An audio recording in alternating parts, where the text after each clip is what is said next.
एक छोटे से गांव में एक गरीब औरत ने एक पुत्र को जन्म दिया। बच्चा सुंदर था, लेकिन सबसे अनोखी बात यह थी कि उसके हाथ पर एक नीले रंग का दाग था। गांव के बड़े बुजुर्गों और पंडितों ने इसे शुभ संकेत माना। जब पंडितों ने बच्चे की कुंडली देखी तो उन्होंने एक चौंकाने वाली भविष्यवाणी की। यह बालक 14 वर्ष की आयु में राजकुमारी से विवाह करेगा और भविष्य में राजा बनेगा। यह खबर जंगल की आग की तरह पूरे राज्य में फैल गई और अंततः राजा के कानों तक भी पहुंची। राजा को यह सुनकर गहरा आघात लगा। उसे यह स्वीकार नहीं था कि कोई गरीब और अज्ञात लड़का उसकी पुत्री का पति बने और उसके राज्य पर शासन करे। उसकी आंखों में जलन और ईर्ष्या उमड़ पड़ी। वह हर हाल में इस भविष्यवाणी को गलत साबित करना चाहता था। राजा ने तुरंत सैनिकों को भेजा और नवजात शिशु को उसकी मां से छीन लिया, लेकिन वह सीधे बच्चे को मारने का आदेश नहीं दे सकता था, क्योंकि यह उसकी प्रतिष्ठा के खिलाफ था। उसने एक चाल चली। बच्चे को एक लकड़ी के संदूक में बंद करवाकर नदी में बहा दिया। उसका मानना था कि बच्चा या तो नदी में डूब जाएगा या किसी हिंसक जीव का शिकार बन जाएगा।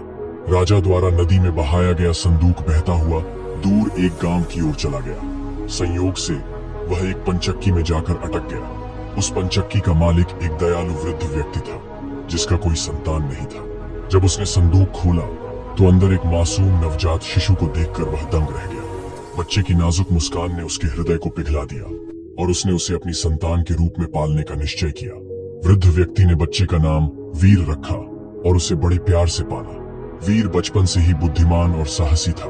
वह न केवल शारीरिक रूप से बलवान था, बल्कि उसे शास्त्रों और रणनीतियों का भी अच्छा ज्ञान था। समय के साथ वह एक सुंदर, विनम्र और चतुर युवक बन गया। गांव में सभी उसे पसंद करते थे, लेकिन वीर को हमेशा यह जिज्ञासा बनी रहती थी कि वह वास्तव में कौन है और उसके माता पिता कौन थे। वृद्ध व्यक्ति ने उसे बताया कि वह उसे नदी में बहते हुए मिला था, लेकिन उसके असली माता पिता के बारे में कोई जानकारी नहीं थी। वीर की बुद्धिमत्ता और वीरता की चर्चा दूर दूर तक फैल गई। एक दिन राजा ने उसे देखा और उसके हाथ पर नीले रंग का दाग देखकर तुरंत पहचान लिया कि यह वही बच्चा है जिसे उसने मरवाने का आदेश दिया था। यह जानकर राजा का हृदय ईर्ष्या और क्रोध से भर गया। उसने सोचा कि यदि यह युवक जीवित रहा तो भविष्यवाणी सच हो जाएगी और वह उसकी बेटी से विवाह करके राजा बन जाएगा।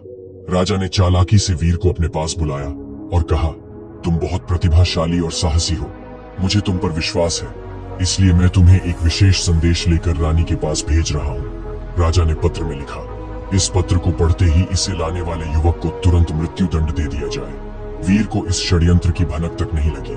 वह प्रसन्नता पूर्वक राजा के आदेश का पालन करने के लिए निकल पड़ा। यात्रा के दौरान वीर को रात हो गई और वह विश्राम करने के लिए जंगल में एक घर में ठहर गया। यह घर डाकुओं का था, लेकिन वीर को इस बात की जानकारी नहीं थी। डाकू पहले तो उसे लूटने का विचार कर रहे थे, लेकिन जब उन्होंने देखा कि वह सीधा साधा और परोपकारी युवक है तो उनका हृदय पिघल गया। रात में जब वीर सो रहा था तब डाकुओं ने जिज्ञासावश उसके पास रखा पत्र खोलकर पढ़ा। राजा की क्रूर योजना जानकर वे अत्यंत क्रोधित हुए। उनमें से एक चतुर डाकू ने योजना बनाई और पत्र को बदल दिया। अब उसमें लिखा था, इस युवक का स्वागत किया जाए और तुरंत राजकुमारी के साथ उसका विवाह कर दिया जाए। अगले दिन वीर राजमहल पहुंचा और पत्र रानी को सौंप दिया।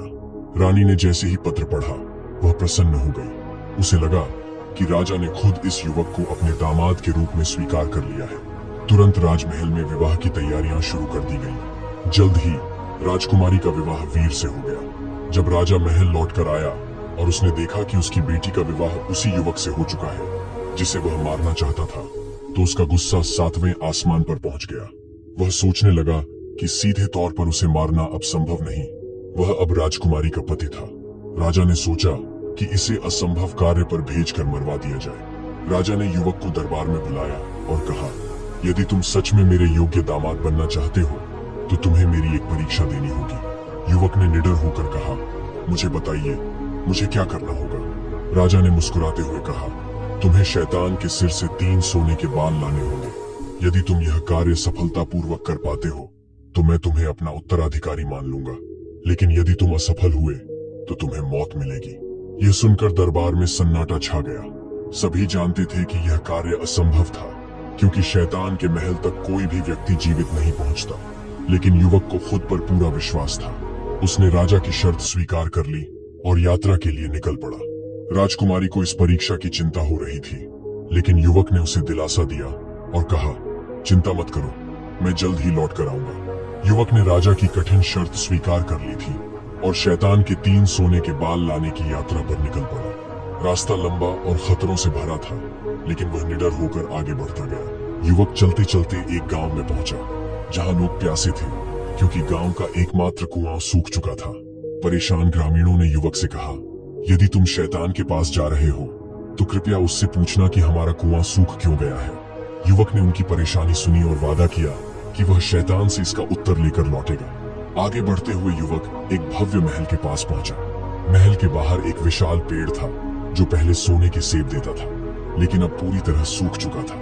राजा ने युवक को बुलाकर कहा, यदि तुम शैतान से मिल रहे हो तो उससे पूछना कि मेरा पेड़ क्यों सूख गया है और इसे फिर से हरा भरा कैसे किया जा सकता है। युवक ने राजा को आश्वासन दिया कि वह इस रहस्य का उत्तर भी जरूर लेकर आए।